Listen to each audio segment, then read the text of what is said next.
I love watching movies, of course, but I spend way too much time looking for things to watch when I could be using that time to watch something beautiful or inspiring or fun. I know I'm not alone in that view and that you've experienced that as well. So I've put together a list to eliminate that search time and get you watching the 10 most epic things to watch on Prime.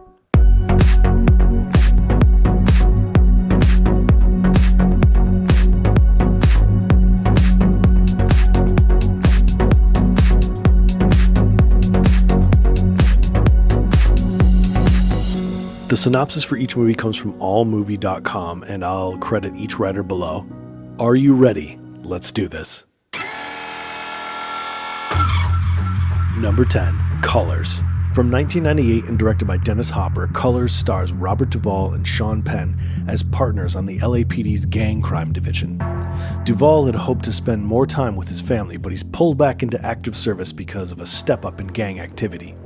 He makes no secret of his contempt for his novice partner, Penn, but eventually comes to rely on the younger man as a valuable street contact. The central crisis is the battle for supremacy between the Crips and the Bloods, with every effort to call a truce stymied by the gang members themselves and by undue police intervention. It's a fun 1980s movie where Los Angeles is a character in the film, and I love those kinds of movies. Fun fact about Colors, director Dennis Hopper used real gang members in Colors and filmed everything on location, even the interior scenes. Next, Whiplash. From 2014 and directed by Damien Chazelle, Whiplash is an Oscars Best Picture nominee about talented young jazz drummer who experiences a trial by fire when he's recruited by a ferocious instructor whose unyielding search for perfection could destroy both of them. Andrew Naiman, Miles Teller, has been watching his father fail for most of his life. Determined to make a name for himself no matter what it takes, he enrolls in a prestigious East Coast music conservatory, and his talent quickly catches the attention of Terrence Fletcher, J.K. Simmons, an esteemed music teacher notorious for his caustic approach in the classroom. The leader of the school's top jazz ensemble, Fletcher promptly transfers Naiman into his band, giving the ambitious young drummer a true shot at greatness. He may achieve it too if Fletcher's methods don't drive him to madness first. This film should have won. This was the same year, I think, as Interstellar, and it's intense, but it really makes you want to get up and do something with your life. There's some real tension with the drama. If you happen to be in a jazz band or a concert band or an orchestra or a choir or anything, you relate to some of the scenes where the conductor is getting really upset at people who are messing up the score, and so it kind of takes you back. It might give you a little bit of trauma if you've experienced that. If not, you're going to love it. Fun fact, I want you to think what you've been doing in the last 19 days and what you've accomplished, and then let me drop this fun fact about Whiplash for you. It was shot in 19 days. All right, Apocalypto. As the foundation of the Mayan civilization begins to crumble, one man's previously idyllic existence is forever changed when he is chosen as a sacrifice needed to appease the gods in director Mel Gibson's 2006 mythic end times adventure. The Mayan kingdom is at the absolute height of opulence and power, but leaders are convinced that unless more temples are constructed and more human sacrifices are made, the crops and ultimately the people will suffer. I mean, clearly that's logical, right? Jaguar Paw, played by Rudy Youngblood, is a peaceful hunter from a remote forest tribe whose life is about to be changed forever. When Jaguar Paw's village is raided and he's prepared as a sacrifice that the Mayan deities have demanded, the brave young hunter is forced to navigate a horrific new world of fear and oppression. Great movie. Just put aside what you think of Mel Gibson. I mean, people do it for Roman Polanski, so just put it aside. Fantastic movie, and I'm not even going to spoil it. Even though it's 2006, there's a twist at the end that changes everything. I mean everything. Fun fact, all of the dialogue is in the Yucatec Maya language, which is spoken by about 800,000 people today. Leaving Las Vegas, an uplifting tale. Mike Figgis's grim 1995 drama documents a romantic triangle of sorts involving prostitute Sarah, played by Elizabeth Shue, failed Hollywood screenwriter Ben, Oscar winner Nicolas Cage, and the constant flow of booze which he loves more dearly than life itself. Arriving in Las Vegas with the intention of drinking himself to death, as you do, Ben meets Sarah and they gradually begin falling for one another. From the outset, however, Ben warns Sarah that no matter what, she can never ask him to quit drinking, a condition to which she grudgingly agrees. A dark comic tragedy, Leaving Las Vegas charts the brief romantic convergence of two desperately needy people who together find a brief flicker of happiness. Very sad tale. Elizabeth Shue and Nicolas Cage, though, sign me up. I mean, it's a great movie. It'll make you feel good for a while, and then it's going to come crashing down on you. Fun fact, author John O'Brien died from suicide at his Beverly Hills apartment on April 10th, 1994. This isn't a fun fact, but it's a fact, sorry. 2 weeks after learning that his novel, Leaving Las Vegas, was to be adapted into a film, his father says that the novel was his suicide note. Now, Pulp Fiction. Outrageously violent, time-twisting, and in love with language, Pulp Fiction from 1994 was widely considered the most influential American movie of the 1990s. Director and co-screenwriter Quentin Tarantino synthesized such seemingly disparate traditions as the syncopated language of David Mamet. The serious violence of American gangster movies, crime movies, and film noir mixed up with the wacky violence of cartoons, video games, and Japanese animation, and the fragmented storytelling structures of such experimental classics as Citizen Kane, Rashomon, and La Jetée.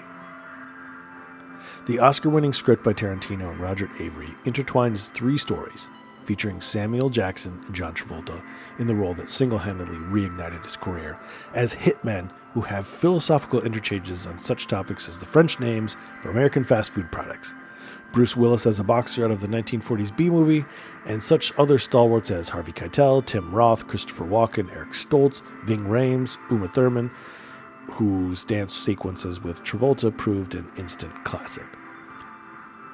When I saw this at the time, in the 90s, I don't think I appreciated it as much as I should have. I did love it, but recently I went back and watched Reservoir Dogs, and I thought, I don't know. But then I watched Pulp Fiction shortly thereafter, aging like a fine wine. Fun fact, the 1964 Chevelle Malibu convertible Vincent Vega drives in the film actually belonged to Quentin Tarantino and was stolen during production of Pulp Fiction. It was eventually recovered 2 decades later. The owner was not aware that it was a stolen car. That's what they all say. All right, The Doors. Val Kilmer delivers what was considered one of 1991's best performances as Jim Morrison in Oliver Stone's hallucinatory biopic of the seminal 1960s rock group, The Doors. Stone cuts a jagged swath through Morrison's life. Ouch! Starting with a childhood memory where Morrison sees an elderly Indian dying by the roadside. It picks up with Morrison's arrival in California and his assimilation into the Venice Beach culture, followed by his film school days at UCLA, brief ones, his introduction to his girlfriend Pamela Courson, Meg Ryan, his first encounters with Ray Manzarek, Kyle MacLachlan, and the origin of The Doors, made up of Manzarek, Robbie Krieger, and John Densmore. That's Frank Whaley and Kevin Dillon. As the fame of The Doors grows, Morrison's obsession with death increases. The band grows weary of Morrison's missed recording sessions and no-shows at concerts. Morrison, meanwhile, sinks deeper into a drug-induced haze, having mystical sexual encounters with Patrick Kennelly, Kathleen Quinlan, an older rock journalist involved with sadomasochism and witchcraft. Super fun movie, a classic. There's an appearance by Crispin Glover as Andy Warhol. You don't want to miss that. It is a fun movie. The Doors didn't care for the movie, especially keyboardist Ray Manzarek. Here's your fun fact. In a 1991 interview with Gary James, Doors keyboardist Ray Manzarek criticized Stone for exaggerating Morrison's alcohol consumption in the movie. Quote, Jim with a bottle all the time. It was ridiculous. It was not about Jim Morrison. It was about Jimbo Morrison, the drunk. God, where was the sensitive poet and the funny guy? End quote. The guy I knew was not on that screen. There's your proper end quote. I actually read the book that Ray Manzarek wrote called, I think it was called The Doors, perhaps. And he talked a lot about this, about how it was like they were really upset with the portrayal of Jim. But if you love The Doors, and even if you don't, maybe these live performances and the intensity of them and the story behind the culture at the time and sort of being around Venice Beach in the 60s, it'll really pull you in. Give it a try.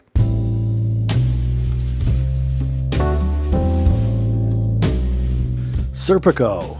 Adapted by Waldo Salt and Norman Wexler from Peter Mass's book, Sidney Lumet's 1973 drama portrays the real-life struggle of an honest New York City cop against a corrupt system. Neophyte officer, not sure what neophyte means, Frank Serpico, Al Pacino, is determined not to let his job get in the way of his individuality.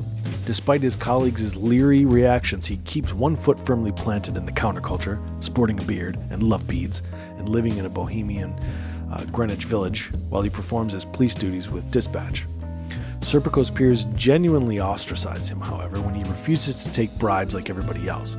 Appalled by the extent of police corruption, Serpico goes to his superiors, but when he discovers that they have ignored his charges, he takes the potentially fatal step of breaking the blue wall of silence and going public with his expose. Serpico's revelations trigger an independent investigation by the Knapp Commission, but they also make him a marked man, permanently changing his life.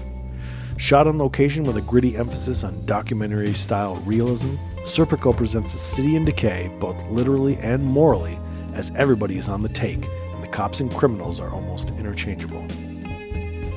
Released in 1973 after months of revelations of presidential malfeasance and the breaking Watergate scandal, Serpico's true story of bureaucratic depravity touched a cultural nerve, and the film became a hit with both critics and audiences, particularly for Pacino's complex performance as the honest, long-haired whistleblower. Just gotta throw long-haired in there. 1 year after his star-making triumph in The Godfather, Pacino was nominated for an Oscar again and lost again. Lumet and Pacino would reunite 2 years later for another true New York story, Dog Day Afternoon, another great movie. Fun fact about Serpico, didn't see the movie in its entirety. Serpico the actual cop, didn't see the movie in its entirety until 2010. Oh, that's interesting. Getting close to the end here, Big Lebowski. The plot of this Raymond Chandler-esque 1998 comedy caper from the Coen brothers pivots around a case of mistaken identity complicated by extortion, double crosses, deception, embezzlement, sex, pot, and gallons of White Russians, made with fresh cream, please. In 1991, unemployed 60s refugee Jeff, the dude Lebowski, Jeff Bridges, grooves into his laid-back Los Angeles lifestyle. One of the laziest men in LA, he enjoys hanging with his bowling buddies, pompous security store owner Walter Sobchak, John Goodman, and mild-mannered ex-surfer Donnie, Steve Buscemi. However, the dude's life takes an alternate route when the afternoon two goons break into his threadbare Venice, California bungalow, rough him up, and urinate on his living room rug. Why? Because Jackie Treehorn, Ben Gatzera, is owed money by the wife of a certain Jeff Lebowski. However, the goons grabbed the wrong Jeff Lebowski. Get it?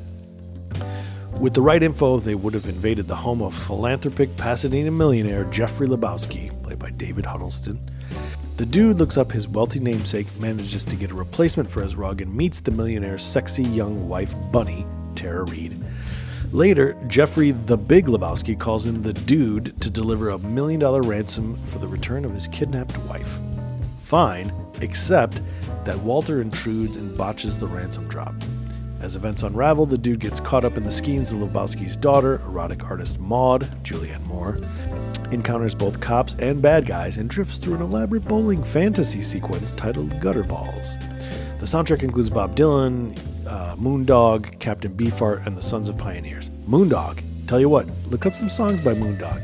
He's this bearded wizard from the 60s, and they use a lot of his stuff in movies and in commercials. You might be surprised. Look, everybody talks about Big Lebowski. If you haven't seen it in a while, you gotta see it once every year at least every 2 years.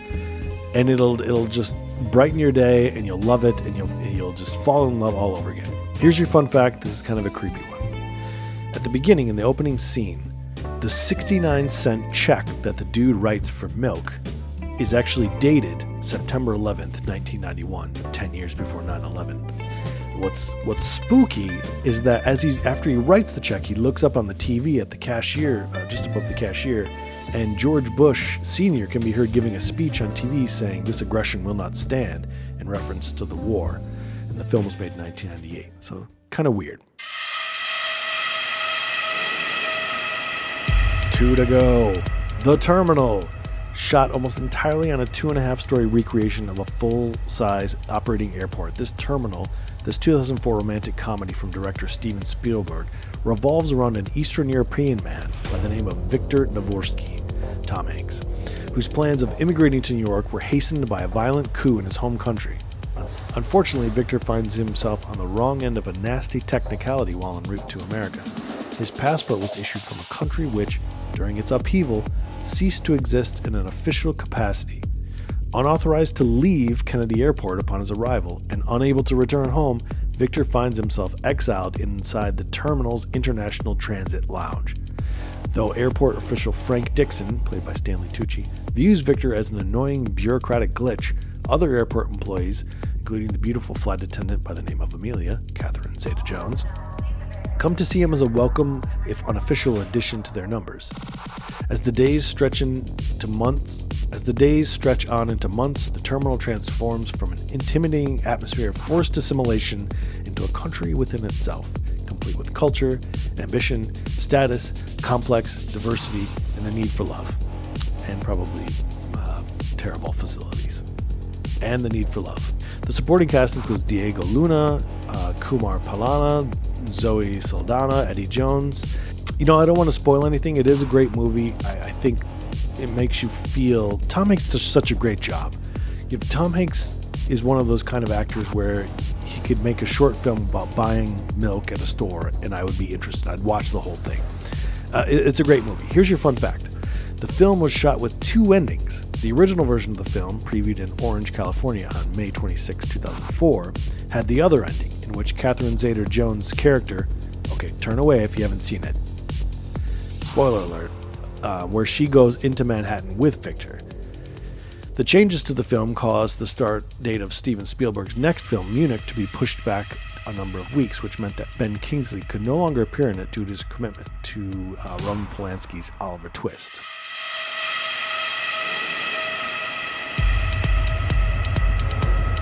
And finally, You Were Never Really Here.